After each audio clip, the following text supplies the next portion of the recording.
So this movie was like a strong rebuke of January 6th. That's what it's about. That's what it's about. That was it. Did I not read it? We were watching the January 6th happen, that show, January 6th. And we were like, we got to do something about this. Yeah. But we can't come right at it. So let's couch it in it. Let's bury it in a story. That's what I got out of it. But if you look really carefully, that's clearly what it's all about. Yeah. Did just do a screening with a Q&A, and one of the guys asked, he's like, it's called 4th of July, it's about independence. Is this a meditation on America's role in global? You can't, you can't just, you can't make a movie anymore. You can't be a they got to find out like what's the meaning, what it's about. Yeah. Which way you vote, who do you hate, in any way, have you liked anything Trump's ever said? In any way, have you liked anything Biden said? You gotta. It's just part of the culture now. You can't just have a movie about an anxious guy who can't knock up his wife. Yeah, because her eggs are dried up, and you wanted to. And you're a former drinker, and you hate your family, and you go home. This was kind of like Meets the Parent. It was a little Meet the Parents. I would say Meet the Parents. Ouch.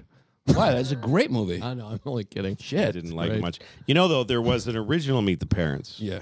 That I saw because Emo Phillips, very funny comic. Yeah, of course. Emo is from somewhere outside of Chicago. And there's these two filmmakers who made a very, very low-budget movie called Meet the Parents. And they showed it to Emo and asked him if he could help them get it distributed. He sent it to me, and I watched it. It was one of the funniest things I ever saw. Anyway, they ended up going to Ben Stiller, and he said, well, I'll just make it again. So he just made it again. That's the story. But the original is, to me anyway, my taste, way funnier. Way funnier. Wow. It's really odd and strange and funny. And but this movie isn't really. I mean, that movie's like it's like After Hours, but with a family. Like it's just a crazy K-hole of psychos. Right. This movie is about people that you could see in the world. So like really, No, the characters are realistic. Yeah. Is this a reflection of your family? Did you get calls from your parents going like, "What the fuck"? No, my parents have been I love you, Joe. What the fuck? I'll give you a hug. Yeah, I give you a fucking hug. I give you a fucking hug, you cocksucker. No, but my parents have been very supportive. But it is similarities. I think as a New York artist, alcoholic, sober, I do go on vacation with my family, and it's a big anxious, family. yeah. So there's many things like that. But my mother's not. The mother in the movie is like a sociopath. The mother is really came from my head. She's like, because I grew up also around Boston, and all the Boston women, I used to love the way they talked.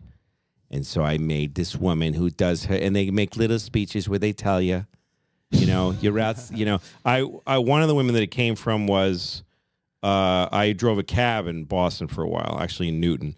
And the cab, it was a taxi with you had a radio. Wait, when was this? Back when I was like 70s, 18, 80s? 19. This was the 70s? 80s. 80s. They still How old do you think the guy is? No, I'm just trying to I'm not. I'm just distracted by like. I'm not hurt by people like I'm older. 12? Okay. No, but I'm just distracted by the like white taxi driver. Like, Yeah. You might have been the last. you might have been the last one, man. That's Well, in Boston. yeah. Because when black people say they can't catch a cab, it's racist. I'm like, I don't know if you can blame white people for that. When's the fucking last time you saw one of those? It was a Martin Scorsese There's movie. very That's few it. white cab drivers in New York. Yeah. Boston, I don't know now. Yeah. But it was a radio cab, so they call you. There was a dispatcher. You're right there, Joe. And You're in the seat of honor. I'm like Tony Pena. Your leg falling asleep? No, I'm good. I'm good. Yeah. Sorry, what were you saying? I almost fell off my stump. I'm ready now. You want to switch right now? No. You don't want to wanna switch. switch with me? You won't last I'll sit 5 there. minutes No, with Louie, me. you watch sit. me. Come on, take it. You're not going to be able to sit. I want to finish my fucking cab story. I don't think Take you a can seat. contort that way. You're not going to be able to sit here. Watch me. You'll be crippled. Watch me. Yeah. The problem with it. The problem was that it's not high enough for this kind of thing. Yeah, yeah. And that's why it's an ottoman, not a chair. Yeah. Because you can't drop your legs down. You're like this. You're squatting, but you're not quite squatting. Yeah, And no. It's horrible. I agree. Yeah. It's the worst. No, this is no good for you. This is a fucking nightmare. You guys are such assholes. No, I'll for switch giving- back. I'll switch back. No, you stay where you are. We'll just rotate. Then I'll you- sit I don't there. mind being higher than you, though. What's wrong with higher up? Let me sit in there. Just I'm move- the No, no, host. hold on. Hold on. Let me Yeah. move some of your. Be careful with that wig. I made a lot of money Trash on that wig. Oh, yeah. I was there. Yeah. Okay. This is just. And it's like 100 degrees in here. Oh God, the lighting. Just There we go. changed. You got to let. He's There's a little doing. cord in there. Yeah, it's all right. He's got a vision. He's This isn't he's bad. got a vision for it. All right, unplug that shit. I got it. I like it better off. You want it off? Because I don't care. Here we go. Oh, this is bad. It all started with you moving, not being I happy. didn't move. I almost fell. There's people in this country that don't have seats, Joe. I know. I like what look you're at doing that. there. Yeah, Yeah, look, there you there it is. That's nice. Ah, That's nice. This is better for both of us. That's like getting a seat on the subway app when you got a long ride. Yeah, Right. yeah, All right. yeah. So what happened in the you're cab? driving a taxi. 1978. It's You're 1978. 9. Me Yeah. and Peter Boyle. And the dispatcher was a lady named Marion. And Marion lived, I never saw her out of it, in this little tiny booth. And she just filled it. She was like Jabba the Hutt. She must be dead, so it doesn't matter anymore. But she filled it up with her body and this gray sweater and thick glasses, and she was smoking Moors and just putting just ashes and fucking cigarette butts everywhere. And she had all these little pieces of paper and a microphone, and she'd go, 20, go to Hartford Street and pick up a gentleman going to that Logan Airport. And then if you'd say to her something like, she'd say like, take 95 and go, why do you want me to take the highway? Yours is not to wonder why, yours is to do or die, like that kind of thing. She would say, sing songy things to don't get your druthers in a bunch because here come, just all that. So I loved ladies like that my whole life. So that's his mother came from that. That's such a New England woman too. They're like so like caustic and like confident. Yeah. In like a very unflattering way. Yeah, Brooklyn has nothing like that. There's no dominating mothers with bad No, accents. Yeah. they're very elegant and quiet. Very similar. You're right. It's just a different sound, but it is the same exact kind of woman. Yeah, same type of woman, that working class kind of fought. Yeah, I fought. Yeah. Fucking let's watch No, the socks. I was working there, and at one point I got a job at some TV place, and I quit. And she said, "Where you gonna go now?"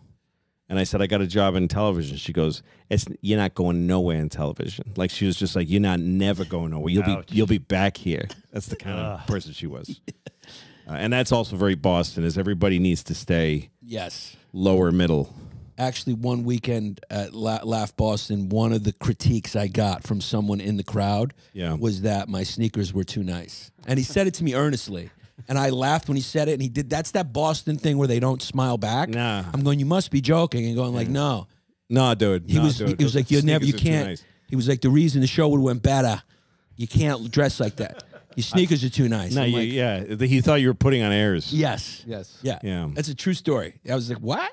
I was confused by it. Yeah. No, I've always felt that way with comedy. It's like if you dress too nice, they're gonna be like this. What's going on here? What the fuck is this? That's funny because Jerry Seinfeld, the first time I opened for him, he gave me the precise opposite advice. Yeah. Because I was this Boston kid, and he was from Long Island.